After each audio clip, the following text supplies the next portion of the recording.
देखिए, फौज किराए पर नहीं रखी जा सकती। आप ऐसा कैसे कह सकते हो कि आप 17 साल में ट्रेनिंग के लिए जाइए और 21 साल में रिटायर होके आ जाइए, भूतपूर्व सैनिक बन जाइए 21 साल में।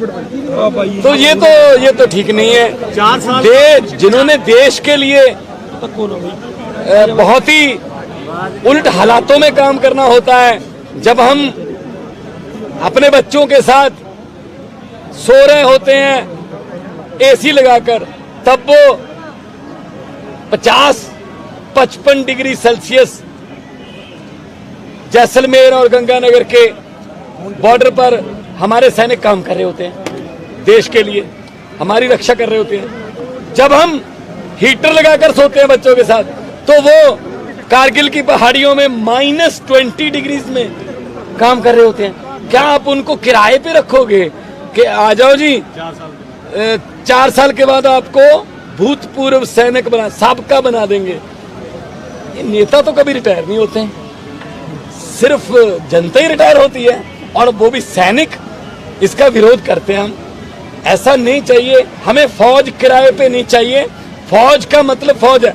ये खुद ये गांव, इस गांव के बहुत से लड़के फौज में हैं, कुछ शहीद हुए हैं, तो हम सीना तान के खड़े हैं बॉर्डर पर।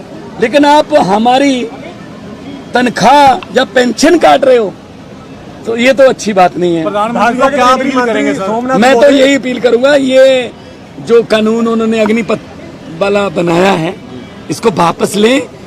हाँ, हमारे लड़के फौज में जाना चाहते हैं, उनकी देशभक्ति की कदर करें, और उनको जब तक वो देश की रक्षा करने के सक्षम हैं, तब तक उनको काम करें। केंद्रीय मंत्री सोम प्रकाश बोल रहे हैं कि जिन लोगों को मोदी जी की चुप्ती है, वो लोग प्रदर्शन कर रहे हैं, जो आग लगा तो ऐसा करो, बीजेपी के सभी नेताओं के, अगर ये बहुत ही अच्छी स्कीम है, तो बीजेपी के नेताओं के बेटे फौज में जाएं और 4 साल बाद भूतपूर्व सैनिक बनकर आ जाएं, फिर मान जाएंगे। मान साहब पंजाब में खालिस्तान के बड़े पोस्टर लगने लगे, ये किस तरह ये क्या इसके पीछे असल में क्या है ना, ये राजनीतिक बातें हैं। उनको ये लगता है कि आम घर का बेटा, एक टीचर का बेटा क्यों आ गया इतनी बड़ी कुर्सी पर, और उनको लगता था महीना 2 महीने चलेंगे, अब वो कह रहे हैं इनको चलानी भी आ गई सरकार, तो फिर अब उनको ये भी पता लग गया कि हमें पकड़ने भी लग गए ये। तो इनसे पूछिए ना कि क्या होता है। क्या पॉलिटिक्स कर रहे हैं? आपको इनसे पूछिए।